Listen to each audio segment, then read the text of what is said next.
अस्सलाम वालेकुम।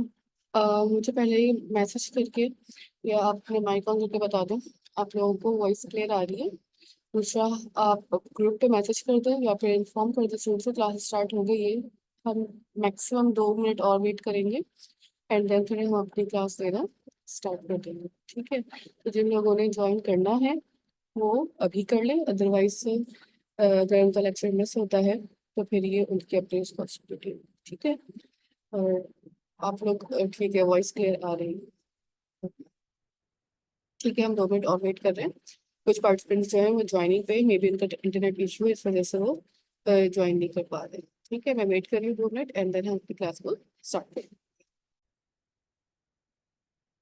अच्छा, हमारे पास लास्ट जो हमने रिकॉर्डिंग वाली क्लासेस ऑनलाइन क्लासेस में हम जब ली थी तो हम उसमें रैंडमाइज एल्गोरिथम जो था वो स्टार्ट कर रहे थे। हमने लास्ट क्लास से भी थोड़ा सा इसका ओवरव्यू किया था कि बेसिकली रैंडमाइज एल्गोरिथम के अंदर हमें करना क्या था कि हमें अपने पास रैंडमली जो है बेस्ट वैल्यूज को पिक करना आता है। ठीक है, the process is random, but जो वैल्यूज हम पिक करेंगे वो डेफिनेटली जो है आपके पास बेस्ट होनी चाहिए। बेस्ट इन टर्म्स ऑफ किसी भी टाइप की वो वैल्यूज होती है, in terms of cost, in terms of कह लें कि आपके पास value, in terms of distance, in terms of hiring a candidate. ठीक है, किसी भी टाइप की प्रॉब्लम हो सकती है अगर हम बात करें अपने पास हायरिंग प्रॉब्लम के अंदर। अच्छा, हायरिंग प्रॉब्लम में आपके पास एक और जो मेन कंसर्न जो हमारे पास लास्ट टाइम हमने देखा था वो ये आ रहा था कि जब हम अपने पास हायरिंग प्रॉब्लम की बात कर रहे थे या हायरिंग प्रॉब्लम को यूज कर रहे थे तो मेरे पास सबसे ज्यादा जो प्रॉब्लम क्रिएट हो रही थी वो ये थी कि how to choose the best candidate, क्योंकि हमारे पास ऑलरेडी एक जो है असिस्टेंट है, I want to hire assistant. ठीक है, हमारे पास ना इस प्रॉब्लम का नाम ही है हायरिंग प्रॉब्लम। हायरिंग प्रॉब्लम में आपको किसको हायर करना है? एक असिस्टेंट हायर करना। अच्छा, जब हम इस प्रॉब्लम को डिस्कस कर रहे होते हैं तो हमारे पास ना ऑलरेडी एक असिस्टेंट हायर हुआ हुआ है। ठीक है, ऐसा नहीं कि we don't have an assistant and we have to hire a fresh candidate, no. हमारे पास एक ऑलरेडी असिस्टेंट अवेलेबल है, but for the better assistant हमें अपने लिए एक नया जो है वो कैंडिडेट फाइंड आउट करना है। अब ये कैंडिडेट किस तरीके से फाइंड आउट होता है, उसको फाइंड आउट करने का एक एल्गोरिदम है। ठीक है, आपको भी हो सकता है कि ये एल्गोरिदम लिखना आ जाए या हो सकता है कि आपको ये एल्गोरिदम को आइट्रेट करने को कहा जाए या एक्सप्लेन करने के लिए कहा जाए। ठीक है, it's just like us algorithm, बहुत बेसिक और बहुत इजी एल्गोरिदम। इस पे करना क्या है किसी, हमारे पास एक हायर असिस्टेंट का आपने एक सिंपल सा मेथड बनाना है या उसको फंक्शन भी कहते हैं जिसके अंदर मैं सिर्फ एक पैरामीटर पास कर रही हूँ जिसका नाम है एन। ये एन वेरिएबल बेसिकली आपको इंडिकेट कर रहा है कि how many candidates you have. अब कैंडिडेट्स आने के वी हैव मल्टीपल वेज। मैं ऑनलाइन अपने पास किसी सोशल मीडिया प्लेटफॉर्म पे एक पोस्ट बना के डाल दूं एंड वहां से आपके पास कैंडिडेट्स अप्लाई करना स्टार्ट करें and there will be an nth number of candidates that applied for the post. या फिर आपके पास दूसरा ये ऑप्शन हो सकता है कि आप हायरिंग कैंडिडेट के लिए कोई एजेंसी हायर करें। एजेंसी हायर करने में आपके पास बेनिफिट क्या होगा कि मेरे पास that agency will send the candidates daily one by one. ठीक है, एक कैंडिडेट आपके पास डेली आ रहा होगा और वो स्पेसिफिक कैंडिडेट जो है फिर आपके पास डिपेंड करता है इन टर्म्स ऑफ के आपके पास वो बेटर है या फिर आपके लिए वो सूटेबल कैंडिडेट है या नहीं, ये आप डिसाइड कर रहे होते हैं। ठीक है, तो आपके पास ये सिनेरियोज जो हैं वेरी करते हैं केस टू केस। अब आपने क्या करना है इस केस के अंदर कि जैसे ही मेरे पास कैंडिडेट का प्रोसेस आपने डिसाइड कर लेगा, how we have to hire either agency और आइदर किसी प्लेटफॉर्म से उठाना है या फिर आपकी अपनी वेबसाइट है आप वहां से अप्लाई करवा रहे हैं और फिर वहां से कैंडिडेट्स अप्लाई कर रहे हैं। ठीक है, तो ये कुछ सिनेरियोज पे बेस कर रहा होता है कैंडिडेट प्रॉब्लम। हम जिस कैंडिडेट प्रॉब्लम की बात कर रहे हैं वहां पे आपके पास nth नंबर ऑफ यूजर्स ने अप्लाई किया है, या आपके पास nth number of users available है इंटरव्यू प्रोसेस के। हमने इस मेथड के अंदर एक वेरिएबल बनाया था बेस्ट के नाम से, जिसको हमने इनिशियली जीरो कह दिया। Candidate zero is at least qualified, ठीक है, बहुत लीस्ट क्वालिफाइड है। डमी कैंडिडेट्स को हम बना रहे थे, एक इनिशियलाइज कर दिया वेरिएबल के अंदर कोई गार्बेज वैल्यू या इस टाइप का कोई भी प्रॉब्लम मेरे पास ना आए, ठीक है। देन हमने एक लूप लगाया, how many times I have to repeat the process of hiring a assistant. Hiring assistant का जो काम है, इंटरव्यू प्रोसेस है, कितनी बार आई हैव टू डू। तो मैंने कहा फॉर आई डेफिनेटली वन से first candidate till to the nth candidate, जितने कैंडिडेट हैं मैं सबका इंटरव्यू या मैं सबको वन बाय वन चेक लाजमी करूंगी, ताकि मुझे पता चल सके कि आपके पास जो है कितने ज्यादा कैंडिडेट इस वक्त अवेलेबल है, ठीक है। तो यहाँ पे आपके पास ये हायरिंग प्रॉब्लम जो है बहुत ज्यादा मैटर कर रही होती है, या बहुत ज्यादा आपके पास जो है इम्पोर्टेंट हो जाती है इन टर्म्स ऑफ जब भी आप अपने पास इस टाइप का कोई काम। अब यहाँ तक करने के बाद आपके पास लूप समझ में आ गया कि आपके पास लूप इस तरह से काम कर रहा है। आफ्टर द लूप आपके पास यहाँ पे आ रहा है डू इंटरव्यू कैंडिडेट आई। सबसे पहले आपके पास आई कैंडिडेट में मतलब आ गया वन। आई की वैल्यू हमारे पास जो इनिशियलाइज हुई, जो स्टार्ट हुई है, वो वन से स्टार्ट हुई। और अब मैं अपने पास यहाँ पे आई की जगह पे एज अ वन कंसिडर करूँ, पहली आइट्रेशन है इफ आई यानी कि one is better than the best. मतलब कि आई की वैल्यू इनिशियली मेरे पास क्या थी, वन, जो आपने यहाँ से उठाई थी रूप से, और मेरे पास बेस्ट की वैल्यू इस वक्त क्या है, जीरो, डेफिनेटली। तो if candidate i is better then candidate best, यानी कि इससे बेहतर है, देन आपके पास कुछ ऑप्शन है। देन बेस्ट यानी कि आई की वैल्यू उठा के आप कहाँ शिफ्ट कर दें, बेस्ट में, यानी कि आपके पास बेस्ट में क्या आ जाएगा, अब वन आ जाएगा। और आपने किसको हायर कर लिया, कैंडिडेट आई को, जिसकी वैल्यू ऑलरेडी ज्यादा थी बेस्ट के मुकाबले में। इससे प्रोसेस से होगा क्या कि जब नेक्स्ट टाइम आपके पास कैंडिडेट आएगा तो यहाँ पे बेस्ट की वैल्यू जो है अब मेरे पास क्या होगी, जीरो नहीं, एक्चुअली कोई वैल्यू आ जाएगी।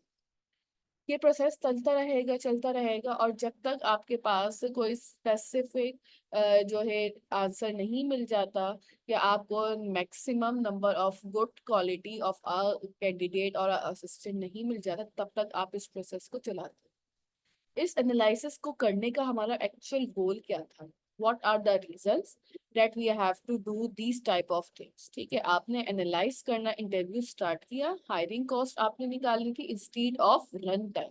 हमने भी प्रीवियस एग्जांपल्स जब सॉल्व की थी या प्रीवियस टॉपिक्स जब पढ़े थे, उन प्रीवियस टॉपिक के अंदर हमारे पास आप उसमें टाइम पे ज्यादा फोकस करते थे इंस्टीड ऑफ के आप अपने पास किसी भी क्या लेके कॉस्ट, हम स्पेस स्पेस कॉम्प्लेक्सिटी की बात भी नहीं कर रहे थे उसमें, ना हम अपने पास कॉस्ट की बात कर रहे थे। कॉस्ट मतलब कि आपके पास कितना ज्यादा जो है इफेक्ट लग रही है, कितना ज्यादा आपकी एनर्जी लग रही है, और कितना कंजम्पशन हो रहा है इन सब कॉस्ट का, हम इन सब की बात ही नहीं करते थे। हमने इससे पहले पहले जितनी एग्जाम्पल सॉल्व की थी उनमें सिर्फ हमारा टाइम कॉम्प्लेक्सिटी फोकस होता है रनिंग टाइम पे, कितना टाइम रन होने में।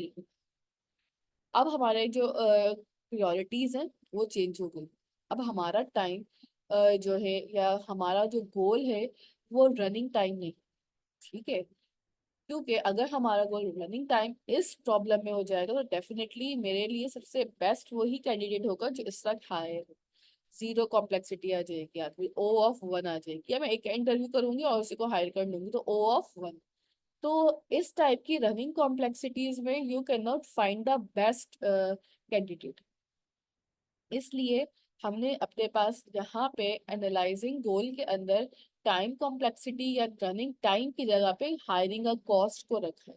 क्योंकि देखिए, अगर हम एक एजेंसी के थ्रू ही कैंडिडेट हायर करना प्रेफर कर रहे होंगे, तो definitely there will be a chance, ठीक है, I repeat, there will be a chance कि मेरे पास वो कैंडिडेट जो आप हायर करना चाह रहे हैं या जो कैंडिडेट हायर होना चाह रहा है, वो आपके पास इन टर्म्स ऑफ कॉस्ट हो सकता है कि वो आगे ना आ सके, क्योंकि आप एजेंसी को पे करना स्टार्ट करेंगे तभी एजेंसी आपके पास कैंडिडेट भेजना शुरू करेगी। यहाँ पे आप कितना पे करेंगे और कब तक पे करेंगे एजेंसी को, जो कैंडिडेट आपको भेज रही है, वहां से आपका एक्चुअल प्रॉब्लम स्टार्ट, क्योंकि आपके पास आपको अपनी कॉस्ट भी मिनिमाइज करनी है। मैं ऐसा तो नहीं है कि ज्यादा से ज्यादा कॉस्ट लगा दूं सिर्फ हायरिंग प्रोसेस पे, और हायरिंग प्रोसेस की कॉस्ट लगाने के बाद मुझे पता चला कि यार these candidates are not fit for this job, तो आपको यहाँ पे टाइम से कंसर्न नहीं रखना, आपको यहाँ कंसर्न रखना है कॉस्ट।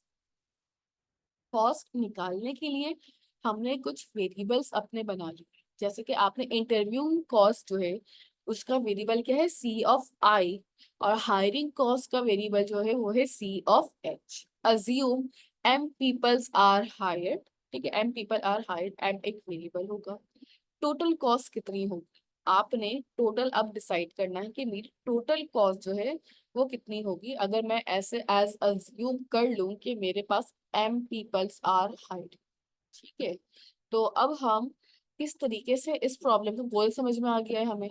अब इसको हमें एज एन वर्स्ट केस अगर हम एनालाइज करना चाह रहे हैं, तो वर्स्ट केस के अंदर आपके पास क्या प्रॉब्लम आ सकती है। पहली problem, hire every candidate and interview, आपने हर कैंडिडेट को बुला के इंटरव्यू करना है definitely. How can this occur if candidate some in increasing quantity quality order hire and times, ठीक है, मतलब कि लेट सपोज मेरे पास बहुत सारे कैंडिडेट हैं, मैंने उन सबका इंटरव्यू किया, उन सबका इंटरव्यू करने में definitely it takes a time, अच्छा खासा मेरा टाइम कंज्यूम होगा। मेरे पास सिर्फ एक इंटरव्यू का टास्क या एक इंटरव्यू का काम मेरे पास सिर्फ नहीं होता, मेरे पास और भी बहुत सारे टास्क और बहुत सारे काम होते हैं जो आपने एज एन इंटरव्यू करने होते हैं, ठीक है। अब प्रॉब्लम ये है कि एज एन इंटरव्यूअर या एज अ टास्क जब आप ये काम कर रहे होंगे, definitely there is a nth candidate, और उसको हायरिंग की कोई ना कोई कॉस्ट जो आप पे कर रखे आ रहे हैं एजेंसी को, या जहां से भी आप कैंडिडेट्स को उठा रहे हैं। सो ये दोनों चीजें आपस में सिंक होके एक साथ चल रही होती है, this is the words complex. अगर हम इसको प्रोबेबिलिटी वाइज एनालाइज करने की बात करें या प्रोबेबिलिस्टिक एनालिसिस अब इसका एक्चुअल स्टार्ट करें, तो वो क्या होगा। appropriate if information about random distribution of input is known, ठीक है, अगर आपके पास पूरी कंप्लीट इंफॉर्मेशन गिवन है। अच्छा, अब इंफॉर्मेशन किसकी बात हो रही है, तो डेफिनेटली आपके पास अगर कैंडिडेट की कंप्लीट इंफॉर्मेशन गिवन होगी तो आप आराम से इजीली अपने कैंडिडेट्स को हायरिंग प्रोसेस में लेने के लिए या इंटरव्यू करने के लिए कैपेबल हो। आपने एक कैंडिडेट, लेट सपोज हम एक सिनेरियो डिस्कस करें, आपके पास एक सीवी आई है और उस सीवी के हिसाब से आपको लगता है this candidate is not fit for this job, but due to some reasons or due to forcefully of someone from the upper management, you are forcefully said कि आपने interview conduct, although there is a cost, there is a time that you have served for the interview, but that particular candidate is not fit for the job, ठीक है। तो वहां पे आपके पास appropriate information होना बहुत जरूरी हो जाता है किसी भी कैंडिडेट के, अगर आप काम कर। Use our random variable to represent cost, यानी कि रन टाइम को अगर हम कॉस्ट के साथ ही मिला लें, तो आपको वहां पे बताना जरूरी है या चेक करना बहुत जरूरी है कि आपके पास रन टाइम पे कितनी कॉस्ट है। Find expected cost over all inputs, overall input का मतलब ये है कि आपके पास जितने कैंडिडेट्स, उन सबका एक्सपेक्टेड कोई ना कोई एक टाइम होगा, या उन सब की कोई ना कोई आपने ना अब परसेंटेज दी होगी। लेट सपोज कि मेरे पास ना, हम कोशिश करते हैं यहाँ पे एक टेबल बनाते हैं। मैं यहाँ पे एक टेबल ड्रॉ कर रही हूँ, ठीक है, जरा इसको ना गौर से देखिएगा। हम करना क्या चाह रहे हैं बेसिकली इस टेबल के अंदर, कि मेरे पास ना मल्टीपल कैंडिडेट्स, ठीक है, 5 कैंडिडेट्स के लिए हम काम कर लेते हैं, बाकी का खुद ही आपको कॉन्सेप्ट जो है ना समझ में आ जाए। 1 2 3 1 2 3 4 5, चलो 6 कर लेते हैं, देखते हैं। अब मेरे पास हो क्या रहा है, मेरे पास जो कैंडिडेट्स है, कैंडिडेट 1 आए, ठीक है, यहाँ पे कैंडिडेट 2 आ गए, यहाँ पे कैंडिडेट 3 है, यहाँ पे कैंडिडेट 4, यहाँ पे 5, और आप चाहे तो यहाँ पे 6 भी ले सकते हैं। एक्चुअल में कैंडिडेट जब आपके पास इंटरव्यू कर रहे होंगे तो there is some ranking, some marking, और there is some points they will get. Let suppose के इंटरव्यू वन जो आया था उसके आपने उनको दिए 30 पॉइंट्स, ठीक है। इंटरव्यू सेकंड जो आया आपने इनको दे दिए 60 पॉइंट्स।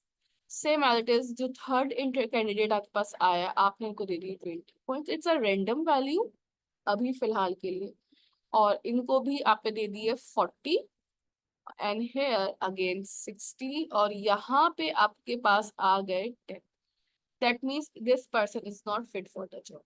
बाकी आपके पास दो ऐसे कैंडिडेट्स हैं जो आपको लग रहा है कि दे कैन बी सुटेबल और they can be fit for this job, ठीक है। ये दो 60, इन दोनों की जो स्कोरिंग है वो आपके पास सेम आ रही है, ठीक है। अगर आपकी स्कोरिंग सेम है, ठीक है, और अगर आपको लग रहा है कि आपके पास दो कैंडिडेट्स जो है वो बिल्कुल परफेक्ट है आपके लिए, so you have to now find. अब आपने क्या फाइंड करना, find expected cost overall input. अच्छा, अब यहाँ पे अगर हम कैंडिडेट के पर्सपेक्टिव से इनपुट्स की बात करें तो definitely there is a point of in terms of salary, in terms of benefits, in terms of timing, residential and so on. तो आपको फिर सारे पैरामीटर्स पे उन दोनों से कंसल्ट करके the best one will be hire हो। We will use this technique to analyze hiring costs. First need to introduce random variable, ठीक है, indicator random variable to simplify analysis. हम अपने पास इस एनालिसिस को सिंप्लीफाई करने के लिए इंडिकेटर रैंडम वेरिएबल्स का इस्तेमाल। अच्छा, इंडिकेटर रैंडम वेरिएबल किस तरह से काम करते हैं हमने शायद देखा था या डिस्कस किया हो। अच्छा, होता क्या है बेसिकली आपके पास इंडिकेटर रैंडम वेरिएबल के अंदर के जो भी आपके पास आप आ रहे हैं कैंडिडेट्स, या जो भी आप अपने पास कैंडिडेट्स की वैल्यू सेट कर रहे होंगे, ठीक है, उन सारी वैल्यूज को आपने उठाना है। और उन सारी वैल्यूज को उठाने के बाद आपने ये चेक करना है कि आप जो वैल्यूज देना चाह रहे हैं या जो वैल्यूज आपकी अकर हो रही है वो वैल्यूज की डिपेंडेंसी एलिमेंट क्या है, ठीक है। आई होप अब क्लियर नजर आ रहा होगा यहाँ का। तो उनकी डिपेंडेंसी एलिमेंट पता होना बहुत जरूरी। अगर मुझे किसी भी कैंडिडेट की डिपेंडेंसी एलिमेंट नहीं पता तो देयर इज अ चांस कि मैं उसकी जो है ठीक तरह से एनालिसिस या फिर उसके रैंडम इंडिकेटर वेरिएबल्स को कैलकुलेट। लेट्स सपोज अगर हम यहाँ बात करें इस क्वेश्चन की, या इस क्वेश्चन के अंदर आपके पास रैंडम इंडिकेटर वेरिएबल में हम एक प्रॉब्लम डिस्कस कर रहे हैं, हमने शायद पहले भी डिस्कस की हो। एक कॉइन है हमारे पास, ठीक है, और उस कॉइन को हमें फ्लिप करना था, ठीक है, इंडिकेटर रैंडम वेरिएबल की बिकॉज इट्स अ रैंडम। तो वी डोंट नो कि आपके पास आंसर में क्या वैल्यूज एक्सपेक्टेड हो सकती हैं या क्या वैल्यू आपके पास आ सकती है। तो हम अगर रैंडम की बात कर रहे हैं तो रैंडम इंडिकेटर वेरिएबल भी आपके पास ऐसे ही है। यहाँ पे आपके पास रैंडम इंडिकेटर वेरिएबल में आपने देखा होगा फर्स्ट लाइन में ही लिखा हुआ है आई ऑफ ए। आई का मतलब क्या है कि आपके पास एक इंडिकेटर सेट ऑफ एलिमेंट्स है, ठीक है। जिस तरह से आप अपने पास एसोसिएटेड इवेंट्स के साथ एसोसिएट कर सकते हैं, किसी वेरिएबल के साथ कर सकते हैं, किसी भी टाइप के चीजों के साथ कर सकते हैं। आई ऑफ ए, अच्छा आप ए को बी भी कर सकते हैं, सी डी, आपके पास जो आपको लगता है इजी और फिजिबल है आपके लिए उस वेरिएबल के साथ आप इस ए को सब्स्टिट्यूट कर सकते हैं। हमने यहाँ पे दो नंबर्स लिए हैं 1 और 0। 1 इंडिकेट डेफिनेटली यहाँ पे कर रहा होगा कि आपके पास ए अगर मतलब क्या का इवेंट या कोई भी वैल्यू अगर वो फुलफिल हो जाती है तो आंसर इज ए। अदरवाइज अगर आपकी वैल्यू फुलफिल नहीं हो रही तो आप उसको सिंपली कह सकते हैं 0 इफ ए डज नॉट। अब आपके पास हमने कहा कि हम एग्जाम्पल डिस्कस कर रहे हैं, तो एग्जाम्पल में आपके पास सबसे पहले यहाँ पे है find expected number of heads when flipping a fair. आपके पास यहाँ पे अगर हम एक्सपेक्टेड नंबर ऑफ हेड्स को फ्लिप करें, ठीक है, लेट्स सपोज कि आपके पास एक कॉइन है and you have to toss a coin. हमारे पास कॉइन को टॉस करने का सिर्फ एक चांस है। We can not toss multiple times for the desired answer. हम एक ही बार कॉइन टॉस करेंगे और कॉइन को टॉस करने के बाद आपने देखना है कि what is the chance of getting head and what will be the chance of getting tail. ठीक है, तो जब आपके पास यहाँ पे आप इस टाइप का क्वेश्चन करते, definitely there is an example here, find expected number of heads when flipping a pair coin. तो यहाँ पे आपके पास सैंपल स्पेस प्रॉब्लम आ रही है जिसके अंदर आपने, जैसे देखिए यहाँ पे आपने आई ऑफ ए बनाया था, इंडिकेटर वेरिएबल ऑफ ए, तो आप यहाँ पे आपने एस बना लिया सैंपल स्पेस। एस की जगह आप ए भी लिख सकते थे, कोई और वेरिएबल भी लिख सकते थे, या जो आपको इजी लगे आप अपने हिसाब से जो है डाल सकते। ठीक है, अब यहाँ पे प्रॉब्लम क्या हो, सबसे पहली चीज तो ये कि आपके पास हेड और टेल दो ही आपके पास रिजल्टेंट आंसर्स के जो है वेरिएबल्स एक्सपेक्टेड आउट। अगर ये काम हम किसी न्यूमेरिकल वे में कर रहे होते या न्यूमेरिक वैल्यूज में करते तो हम यहाँ पे 0 और 1 को भी कंसिडर कर सकते। रैंडम वेरिएबल है y takes on value head या टेल। प्रोबेबिलिटी क्या है हेड आने की आपके पास हाफ। इसी तरीके से आप कॉमा लगा के चाहें तो आप लिख सकते हैं probability of tail is also equal to half head equal probability tail equal to half. मतलब हेड की भी हाफ है, टेल की भी हाफ है। आप चाहें तो इसको इस तरह से भी इंडिविजुअली अलग अलग करके लिख सकते हैं। हेड इज इक्वल टू 1/2, इसी के नीचे आप चाहें या इसी के बराबर में आप चाहें, ठीक है, डिपेंड्स आपको जो फिजिबल लग रहा है। Probability of tail is equal to 1/2।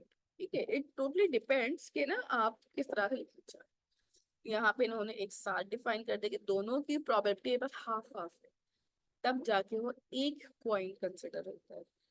X of H यानी कि हेड काउंट करने के number of heads in a single flip कितने हो सकते हैं, हमने एक्स ऑफ एच का एक वेरिएबल बता दिया। आप चाहें इसी के साथ यहीं पे कहीं आप रिप्रेजेंट कर दें एक्स ऑफ टी, ठीक है, और इसी के नीचे आप आगे छोटा सा डिफाइन कर दें कि यहाँ पे इसी का टी भी है, तो आपको पता चल जाएगा कि एक्स ऑफ हेड के सिंगल फ्लिप में क्या है और एक्स ऑफ टेल के सिंगल फ्लिप। हम अपने पास जो एग्जाम्पल लेके चल रहे हैं ना, वो सिर्फ और सिर्फ हेड के पर्सपेक्टिव से, इनके मुझे सिर्फ और सिर्फ हेड को काउंट करवाना है। इस वजह से सिर्फ हम इस वक्त हेड की बात करें। अगर हमारे पास टेल मेन होता कंसर्न तो हम टेल की बात भी यहाँ पे कर सकते थे। ठीक है, अच्छा, उसके बाद expected number of head in a single coin is equal to expected value of x of h. ठीक है, एक्सपेक्टेड ही डेफिनेटली आपके पास कोई फिक्स नहीं है आंसर। जब फिक्स आंसर नहीं होता तो फिर हमारे पास एक्सपेक्टेड वैल्यूज पे जाए। चलिए नेक्स्ट आते हैं।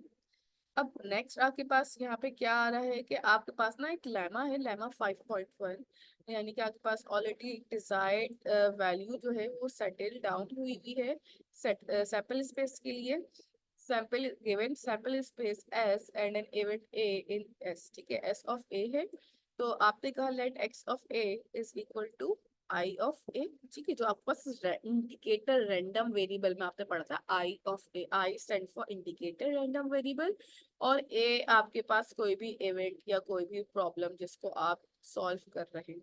ठीक है, प्रूफ, अच्छा अब प्रूफ क्या करना है यहाँ पे आपको, बाय डेफिनेशन जो आपने प्रीवियस पढ़ी है of indicator random variable and expectation useful of analyzing the sequence of the event. Event कौन सा, जो प्रीवियस वाला था, X of A is equal to I of A. ठीक है, एक्स ऑफ ए आपने देखा था यहाँ पे कि आपके पास एक्स ऑफ ए क्या है कि जो भी आपके पास वैल्यू आ रही है और इवेंट आपने ए बनाया, आप एक ही जगह CDHD कुछ भी रख सकते इज इक्वलेंट है आपके पास आई ऑफ इवेंट ए, ठीक है। E stand for event A, event I of A.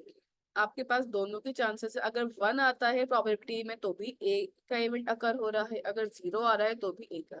अच्छा, ये वन और जीरो क्या चीजें हैं? वन और जीरो वैल्यूज आई कहाँ से? ये जो आपके पास यहाँ पे वन और जीरो था, यहाँ से आई।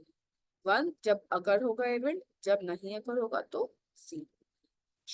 यहाँ पे आपने इन दोनों के साथ one into probability of A plus zero into probability of A. अच्छा, अब यहाँ पे एक क्वेश्चन उठता है कि ये मल्टीप्लाई हो रहे हैं दोनों आपस में, ठीक है। हाँ, तो आपने डेफिनेटली जब पी प्रोबेबिलिटी ऑफ ए को मल्टीप्लाई किया तो ये आ गया, इसको आप जीरो से मल्टीप्लाई कर तो डेफिनेटली आपके पास answer will be probability of A. आपके पास जो है आंसर है किसी भी कैंडिडेट या किसी भी चीज को, यानी कैंडिडेट से अगर हम हट जाएंगे थोड़ी देर के लिए, अगर कॉइन की बात करें तो किसी भी कॉइन की प्रोबेबिलिटी आपके पास इवेंट की अकर हो रही है। अब वापस आते हैं अपने पास वही, अभी जो आपने प्रीवियस स्लाइड देखी है जिसके अंदर आपके पास रैंडम वेरिएबल की बात हो रही थी, जिसमें हम ये कह रहे हैं कि आपके पास प्रोबेबिलिटी ऑफ ए अकर हो रही है, ठीक है, ये वाली। तो अब अगर हम इंडिकेटर वेरिएबल को, ये तो हमने हेड टेल के पर्सपेक्टिव से सोचा, अगर हम यही एग्जाम्पल वापस ले जाए अपनी पुरानी एग्जाम्पल का मतलब क्या है कि मैं अपने पास वही वापस आ जाऊं कैंडिडेट हायर वाली प्रॉब्लम पे, तो क्या, ठीक है, वापस आते हैं, यहाँ पे आ जाते हैं। तो आपके पास यहाँ पे assume candidate arrives in random order, definitely there is no specific order of the candidate। हम लोग के पास जब कॉल्स भी आती है या हम कॉल्स भी करते हो एक रैंडम ऑर्डर में कॉल्स कर रहे होते हैं ना कैंडिडेट्स के लिए, और कैंडिडेट्स कुछ अगर definite if we have we decided a fix time for the candidate but still few of the candidates come earlier and few of the candidates got late. तो इन दोनों केसेस के अंदर आपके पास there is no fix time और there is no fix series और fix serial number of all candidates. तो आपके पास रैंडम ऑर्डर में आ गए, X is a random variable modelling number of times we hire, ठीक है। विदाउट कैंडिडेट्स भी हो सकता है और विद इंडिकेटर भी हो सकता है, ये दोनों इंडिकेटर भी है और नॉन इंडिकेटर दोनों टर्म्स में हम ये सॉल्व कर सकते हैं। लेकिन अब यहाँ पे ना वो प्रीवियस वाला जो पॉइंट आप देख कर आए थे, ये जहाँ पे आपका हेड और टेल में वन और जीरो आ रहा था, हम उसी को कहाँ पे यूज करेंगे? अच्छा, यहाँ पे ये क्रॉस व्यू लगा हुआ है, बेसिकली हम यहाँ पे समीशन नहीं यूज कर सकते क्योंकि आपके पास कैंडिडेट की हायरिंग एक ही है, you can not hire multiple candidates. अगर हम मल्टीपल कैंडिडेट्स को सम अप करके उनके समीशंस निकाल के एवरेज करके फिर कोई कैंडिडेट हायर करेंगे तो ये बहुत डिफिकल्ट केस में चला जाएगा, क्योंकि कुछ क्वालिटीज किसी कैंडिडेट की बहुत अच्छी होंगी, कुछ क्वालिटीज दूसरे कैंडिडेट्स की बहुत अच्छी होंगी। तो यहाँ पे आपके पास एक प्रॉब्लम क्रिएट हो जाएगी कि which one is the best. तो हम क्या कर रहे हैं यहाँ पे कि candidate i is hired one, वही वाला काम की जो प्रीवियसली हेड टेल के साथ किया था। If candidate a i is hired zero, if candidate is not. आपने कहा प्रोबेबिलिटी है कैंडिडेट आई इज हायर्ड की, so need to find this. अच्छा, देन आपने ये कहा कि analysing the hiring problem using indicator variable. अब इंडिकेटर वेरिएबल के परस्पेक्टिव से अगर आप देखें तो यहाँ पे भी आपके पास हाफ ऑफ चांस है, ठीक है, वन डिवाइडेड बाय आई का चांस है, हाफ चांस है। क्यों हाफ है? Because there is not a specific reason or a specific term we can use for the probability। आपके पास कोई fixed value नहीं होती, there is always a chance of hiring or not hiring। Sometimes we have given a very good interview but still there is a problem or there is maybe some consequences जिसकी वजह से the hiring process is still stuck। Just a minute। तो आपके पास यहाँ पे भी यही काम, need to calculate the probability that these lines are executed। ये दो लाइंस जो है हमारे पास एग्जीक्यूट हो रही होती हैं, बेस्ट वाली जिसके अंदर हम वेरिएबल की वैल्यू स्वैप कर रहे हैं और हायर कर रहे हैं अपना candidate. Candidate i is hired when the i is better than the candidate one, ठीक है। जो प्रीवियस वाली कैंडिडेट हायर है ऑलरेडी, डेफिनेटली वो बेटर है, that's why we are hiring this new candidate.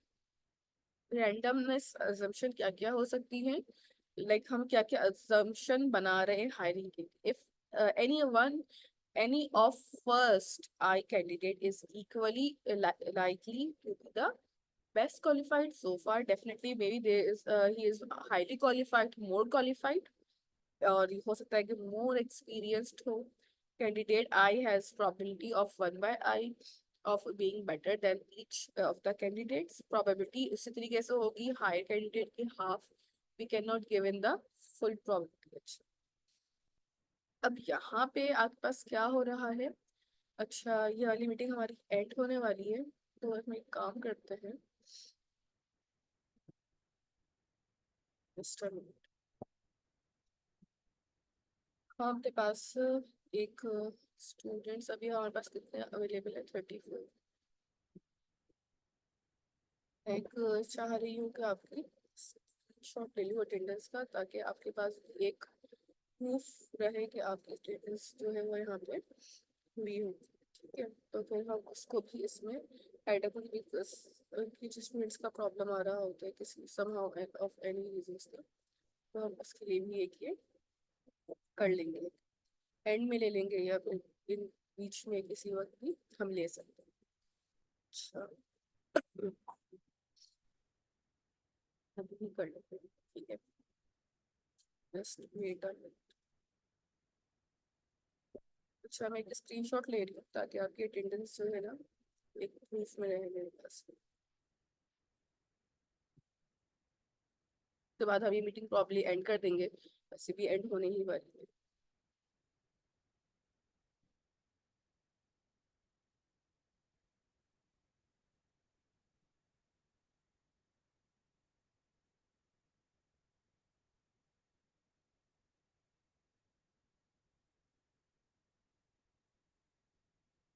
आप लोग तब तक कोई सवाल है तो वो मुझसे पूछिए, इससे कंसर्न या इसमें कोई चीज समझ में ना आ रही हो तो।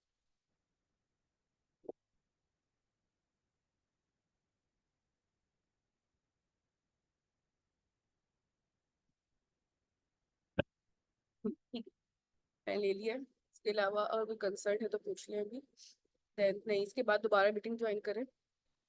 ठीक है, मैं न्यू मीटिंग का लिंक वही है, उसी से ही आपकी मीटिंग दोबारा ज्वाइन होगी। ठीक है, ये वाली एंड होने वाली है, तो दोबारा से मीटिंग ज्वाइन कर लें ताकि फिर हम वहाँ से दोबारा कंटिन्यू करें टॉप।